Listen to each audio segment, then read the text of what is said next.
বর্তমানে দৈনন্দিন জীবনে ছোট থেকে বয়স্ক পুরুষ ও মহিলা জানা সত্ত্বেও গোসলখানায় বিবস্ত্র হয়ে গোসল করেন, এটা থেকে পরিত্রাণ পাওয়ার উপায় এবং ক্ষতিকর দিকগুলো সম্পর্কে বলবেন। এটা সম্পর্কে আমরা বিভিন্ন জায়গায় প্রশ্ন উত্তরে বলেছি, এটা হারাম না কিন্তু অনুচিত কাজ। নবী করিম সাল্লাল্লাহু আলাইহি সাল্লাম লজ্জাশীলতার অংশ হিসাবে এটাকে আখ্যায়িত করেছেন, ব্যাখ্যা করেছেন। মানুষের লজ্জাশীলতার অংশ হলো সে একেবারে বিবস্ত্র হয়ে যাবে না। যদিও বাথরুমের আপনার বদ্ধ ঘরে সে একা আছে, সেখানে বিবস্ত্র হয়ে গেলে তার কবিরা গুনাহ হবে না, কারণ সতরটা কেউ দেখছে না। তারপর এটা অনুত্তম কাজ, ভালো কাজ না। ইসলামে কি পুরুষবাদ জায়েজ আছে নাকি নারীবাদের মতোই কুফরি? পুরুষবাদীরা কাবিনের বিধানকে বিকৃত করে, কেউ কেউ কাবিনের বিধানকে অপ্রয়োজনীয় মনে করে, কেউ কেউ কাবিন নিলে যৌতুকও নেওয়া যাবে বলে, নারীদের ছোট করে কথাবার্তা বলে। এগুলোর ব্যাপারে ইসলাম কি বলে? নিশ্চয়ই কোনো মহিলার প্রশ্ন। দেখেন, পুরুষবাদী আর নারীবাদী বলতে ইসলামে কিছুই নেই। যদি পুরুষবাদী বলতে কিছু থাকে, নারীবাদী কিছু বলতে থাকে, তাহলে এই দুইটাই বাহতাবাজি। ইসলাম প্রত্যেকটা মানুষকে যার যার দায়িত্ব পালন করতে বলে। আল্লাহ তাআলা কোরআনে কারীমের একাধিক জায়গায় বলেছেন, মান আমিলা সালিহাম মিনকুম মিন যাকারিন আও উনসা, নারী হোক আর পুরুষ হোক, যেই ভালো কাজ করবে, ফালানুহইয়ান্নাহু হায়াতান তাইয়্যিবা, আল্লাহ তাকে অবশ্যই পবিত্র জীবন দান করবেন। দুনিয়াতে এবং আখিরাতে আল্লাহ তাআলা তার জন্য বিনিময়ের কথা আয়াতের শেষাংশে বলেছেন। তাহলে ভালো কাজ করলে জান্নাতের নেয়ামত পাওয়ার ক্ষেত্রে সমান অধিকার, নারী হোক আর পুরুষ হোক, এখানে কোনো বাদচাদ নেই এবং কাউকে কোনো প্রায়োরিটি দেওয়ার সুযোগ নেই। আর দুনিয়ার বিভিন্ন ফ্যাসিলিটিসের ক্ষেত্রে আল্লাহ রাব্বুল আলামিন যাকে যা দেয়া দরকার তাকে তা দিয়েছেন। ইসলাম সমান অধিকারের কথা বলে না, ইসলাম বলে ন্যায্য অধিকারের কথা। ন্যায্য অধিকার আর সমান অধিকার কি এক? সমান অধিকার আর ন্যায্য অধিকার পার্থক্য ছোট্ট একটা এক্সাম্পল দিয়ে বুঝি। আপনার দুইটা ছেলে আছে, একটার বয়স 8 আর একটার বয়স 28।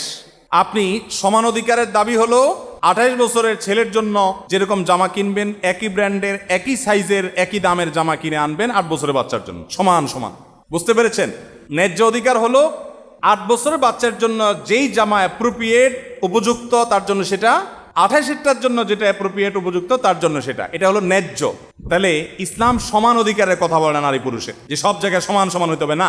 আপনার দুটা ছেলে খেলা দেখতে গেছে, একটা বয়স 10 আর একটা বয়স 25, বা একটা বয়স 7 আর একটা বয়স 20 বা 30।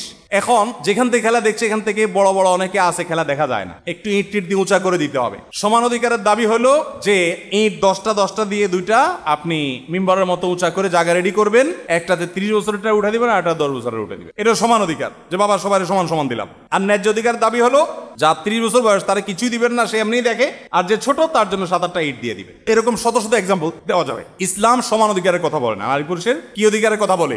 সমান অধিকার, এই কথাটা একটা ধোঁকা, এটা একটা প্রতারণা। সমান কখনোই করা সম্ভব না এবং এটা যৌক্তিক না। সমান করাটা কি না? যৌক্তিক না সব ক্ষেত্রে। যার যতটুকু দরকার ইসলাম তাকে ততটুকু দিয়েছে। অতএব নারীবাদ আর পুরুষবাদ বলতে কিচ্ছু নেই। যদি কাবিন, উনি প্রশ্নে কাবিন লিখেছেন উদ্দেশ্য মহর, আমি যেটুকু বুঝতে পেরেছি, মহরকে যদি কোনো স্বামী অস্বীকার করে তাহলে সেটা তার জন্য যেরকম জায়েজ নাই, আবার মহর দিতে হবে তাহলে আমি বিপরীতে যৌতুক নিব, এটাও যদি মনে করে সেটাও তার জন্য হারাম হবে একইভাবে। আবার তাই বলে এটাকে পুরুষবাদ নারীবাদ বলে ভেদাভেদ করাও জায়েজ হবে না। শয়তান আমাদেরকে এভাবে ফাটল তৈরি করে এবং আমাদের মধ্যে বিভেদ তৈরি করে। আমরা এখন অনেক অধিকার সচেতন।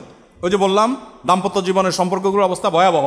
আর মুরব্বীদের এক একজন ভালোবাসা, আপনাদের তো সব ভালোবাসাগুলো মেড ইন চায়না হয়ে গেছে, আর মুরব্বীদের ভালোবাসা সব মেড ইন জাপান।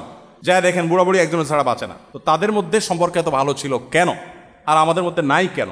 এই দুইয়ের মধ্যে কি ছিল আর কি নাই, এই জিনিসটা আমরা কম্পেয়ার করলে ইনশাআল্লাহ অনেক প্রশ্ন উত্তর পেয়ে যাবো। এই জন্য আমরা কর্তব্য সচেতন হই অধিকার সচেতন হওয়ার আগে। বিভিন্ন ঔষধ কোম্পানির ভিজিট, যেমন ঔষধের স্যাম্পল এবং গিফট সামগ্রী নেওয়া এবং পরবর্তীতে এই ভিজিটে ব্যবহার বা বিক্রি সম্পর্কে আপনার মূল্যবান জানালে উপকৃত হবে। ওষুধ কোম্পানি দেওয়া গিফটের কথা সম্ভবত বলেছেন। যাই হোক, ওষুধ কোম্পানি যে গিফটগুলো দিয়ে থাকেন ডাক্তারদেরকে, আমরা এর আগে বলেছি এগুলো গ্রহণ করা ডাক্তার সাহেবদের জন্য জায়েজ নাই। এটা জায়েজ হবে শুধুমাত্র তখন যখন সেই স্যাম্পলটা দেওয়া হয়েছে ডাক্তার সাহেবকে ধারণা দেওয়ার জন্য, যে স্যার এটা আমাদের নতুন মেডিসিনে আসছে, এই সম্পর্কে আপনি ধারণা নেন, উনি এক্সপেরিমেন্ট করলেন, উনি এই সম্পর্কে জানলেন, সেই হিসাবে দেওয়া হলো, এই গিফট জায়েজ। কিন্তু উৎকোচ গিফটের নামে যে উৎকোচ দেওয়া হয় এটা জায়েজ নাই। এবং সেটার বিনিময়ে যে প্রেসক্রিপশন লেখা হয় যে এই মেডিসিন আমি প্রেসক্রিপশন করবো, সেজন্য তার বিনিময়ে আমি এটা নেব, এটা জায়েজ নাই। এবং এই না জায়েজ কাজটা বেশিরভাগ ডাক্তার সাহেবরা করেন আল্লাহর ভয় না থাকার কারণে। কেন না জায়েজ এটা নিয়ে ডিটেল আমরা আলাপ করেছি। একজন রোগী যদি 500 টাকা ভিজিট দিয়ে কোনো ডাক্তারের সাক্ষাৎ নেন, তার মানে ডাক্তারের কর্তব্য হয় 1 মিনিট সময় দেন আর 5 মিনিট সময় দেন, এই সময়ের মধ্যে রোগীর জন্য যা ভালো সেটা তিনি লিখতে বাধ্য। এটা তিনি সার্ভিস ফি নিয়েছেন, এখন সার্ভিস তিনি দিবেন। এখন তিনি সেই কাজটা করছেন এবং মাঝখান থেকে আরেকজনের কাছ থেকে বেনিফিট নিচ্ছেন। ব্যাপারটা কেমন হয়ে গেল? আপনি একটা অফিসে চাকরি করছেন, চাকরির ডিউটি চলাকালীন সময় তলে তলে আরেকজনের চাকরিও করছেন।